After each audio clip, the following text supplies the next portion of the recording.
దేవునికి స్తోత్రం. హల్లెలూయా, హల్లెలూయా. ప్రభునందు ప్రియ దేవుని ప్రియులారా, ప్రభు పేరట మీ అందరికీ వందనాలు, శుభాలు. మరణాత ప్రియులారా, ఈ దినము 17వ తారీఖు డిసెంబర్ నెల, 12వ నెల. మరి 17వ తారీఖున క్రీస్తును ఆరాధించే ఇటు కృపా సమయము దేవదేవుడు మనందరికి అందించారని, ఆయన కృపలో మనల్ని బలపరిచారని, ఆయన కృపచేత నింపబడి ఉన్నామని నమ్ముతూ మన రక్షకుడైన యేసుక్రీస్తు యొక్క నామములో మీ అందరికి శుభములు తెలియపరుస్తున్నారు. ప్రియులరా, సమయంలో దేవుని వాక్యము నిమిత్తం ప్రార్థన. సర్వ సృష్టిని నీతిని పరిపాలించుచున్న సృష్టికర్త, మహాగణుడు అయిన మా పరలోక తండ్రి, నీకు వందనాలు, స్తుతులు, స్తోత్రాలు. ఈ సమయంలో ప్రభా, నీ వాక్యమును చేతపట్టి ప్రభా నీ ఎదుటి నిలుచున్నాను.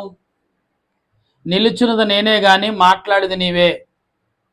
ఎందుకంటే నేను మాట్లాడితే ఎవరికి అర్థము కాదు, నా మాటలు ఎవరికి అర్థము కావు ప్రభా. నా జ్ఞానం సరిపోదు.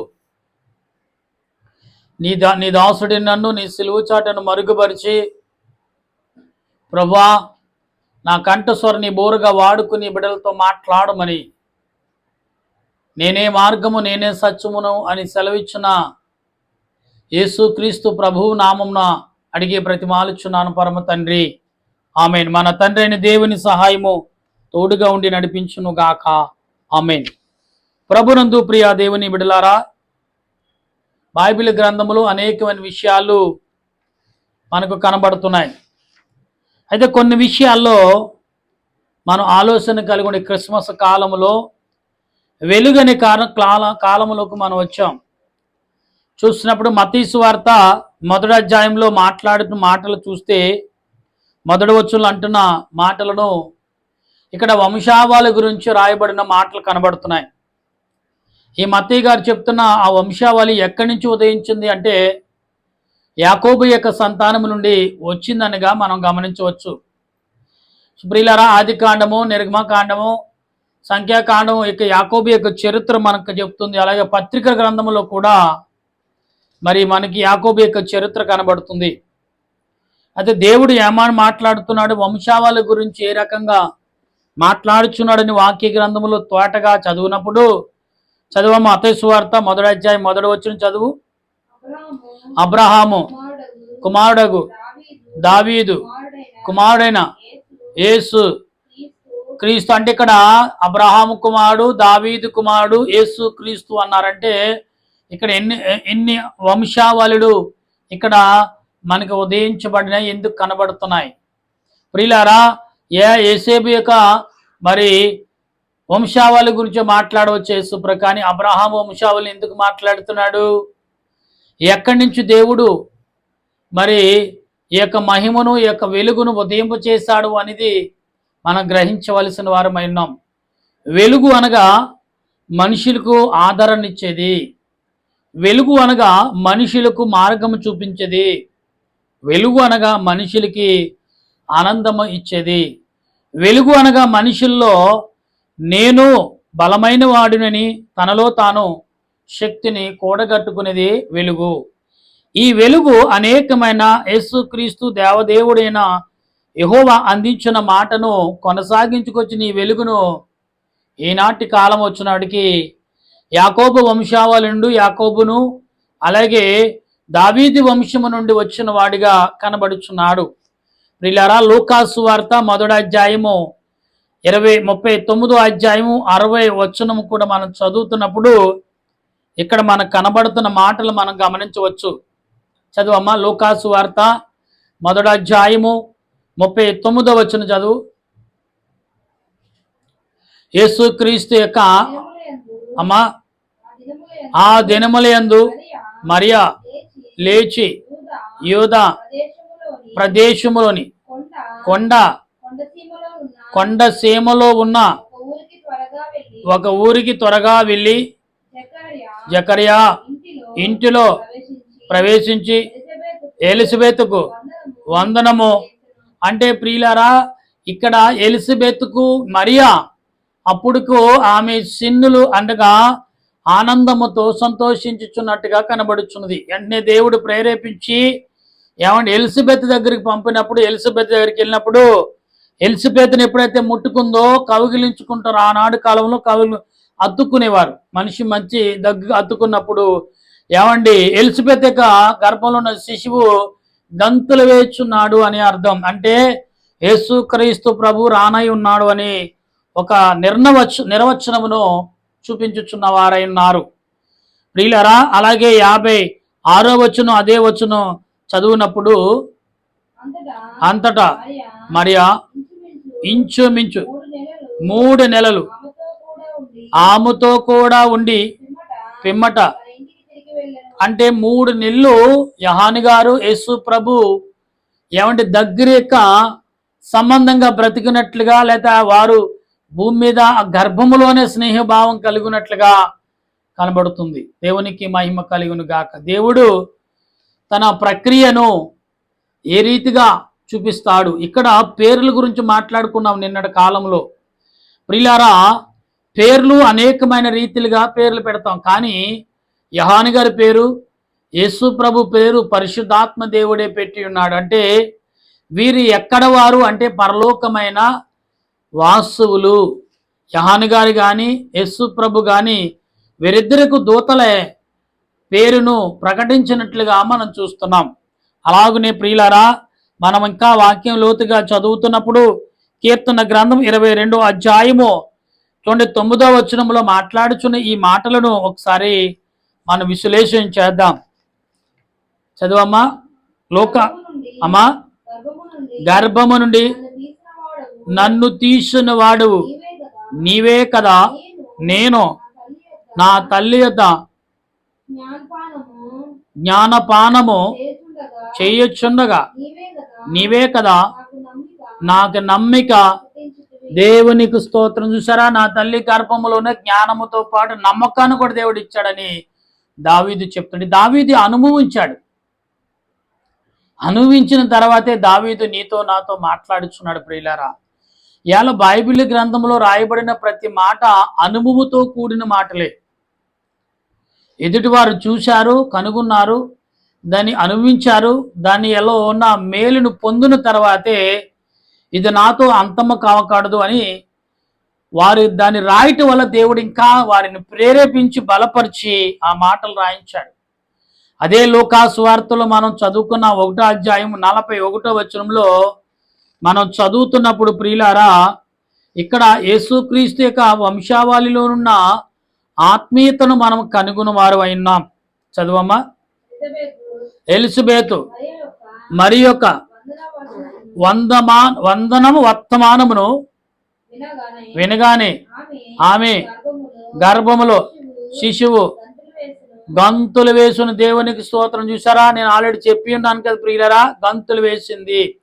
ఎందుకో గంతులు వేయటకు అంటే దేవుడు తన క్రియను ఎరిగినవాడు.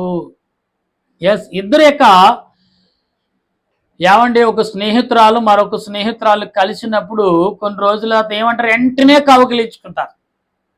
ఏమే ఎక్కడున్నావు, ఇన్నాళ్ళు నన్ను విడిచిపెట్టావు, ఉండగలిగి ఉన్నావా, అనేకమైన భావముతో మాట్లాడతారు స్నేహితులు. ఎక్కడైనా కలిసినప్పుడు ఎలాగున్నావురా, ఏంటి ఏంటి ఏం చేస్తున్నావు అని బాగోగులు తెలుసు. కానీ ఇక్కడ చూడండి, ఇక్కడ మరొకసారి చదువు మాటని 41 మరొకసారి రిపీట్ చేయి.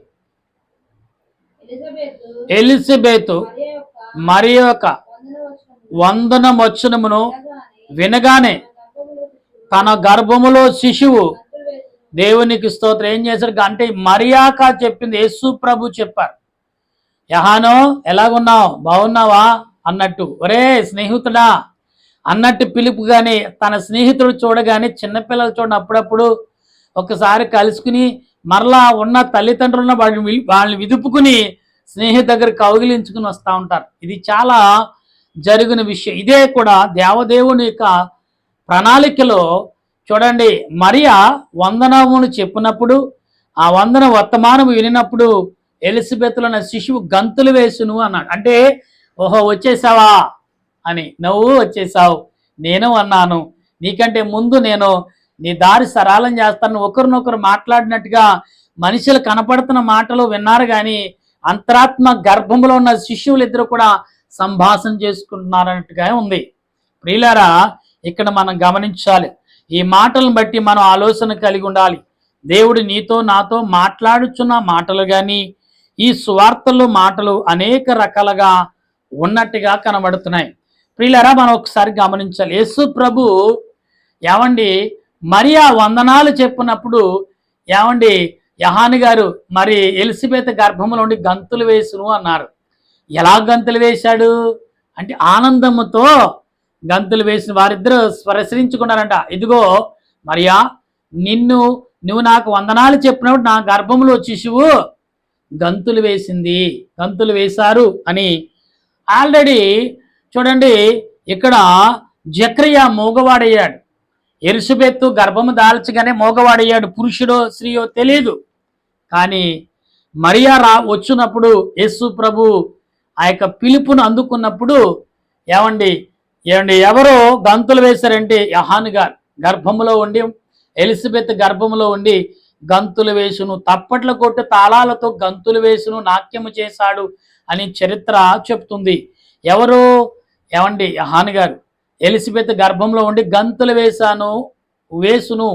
ఏమండి నాకు తెలియగడుగుతాను, మరి ఏమంటే గర్భంలో ఉన్న మనిషి శరీరంకే గర్భము అడ్డం ఉంది కానీ ఆత్మకు అడ్డము లేదు. ఏమండి వీరు ఇద్దరు కలిపి పలకరించుకుని ముచ్చట్లు పెట్టుకున్నారని కూడా కొందరు కవితలు అంటే భక్తులైన వారు గ్రహించి చెప్పిన మాటలు. ఏమండి ఎలిజబెత్ను మరియా పక్కన కూర్చున్నప్పుడంట వాళ్ళిద్దరి మాటల కంటే వీరిద్దరే ముచ్చట ఎక్కువ ఉందంట చరిత్ర చెప్తుంది. గమనించండి ఒకసారి. అంతగా యోహాను గారు యేసు ప్రభు ఈ భూమి మీద రాకముందే గర్భములో ఉండి, గర్భం అనే సంచుల్లో ఉండి వీరిద్దరూ కూడా సంభాషణ చేశారు అని మాటలు బైబిల్ గ్రంథంలో రాయబడి ఉన్నాయి. లేవు కానీ అంతరాత్మక దేవుడు బయలుపరచున భక్తులైన వారు మనతో మాట్లాడిన విషయాలు మీకు గుర్తు చేయించున్నాను. ప్రియులరా, ఈ క్రాకడ కాలంలోను, ఈ వెలుగు కాలంలోను, సంతోషమైన కాలంలోను చీకటిని పారదోలినప్పుడు ఆ వెలుగులో నివసించిన వాడికి ఆనందం వచ్చినట్లుగా ఈనాడు యేసు ప్రభు ఎలిజబెత్ గర్భంలో ఉన్న చూడండి యోహాను గారు వీరిద్దరు సంభాషణ ఎవరి కొరకంటే నా కొరకే అని మనం భావించాలి. అట్టి మాటలను మనం గ్రహించి ఎలిజబెత్ మాట్లాడిన కొన్ని చరిత్రలకు జీవితము, యోహాను గారి జీవితం కొన్ని చరిత్రలకు ధైర్యము, కొందరకు ఆలోచన కలిగించే వ్యక్తిగా వచ్చాడు.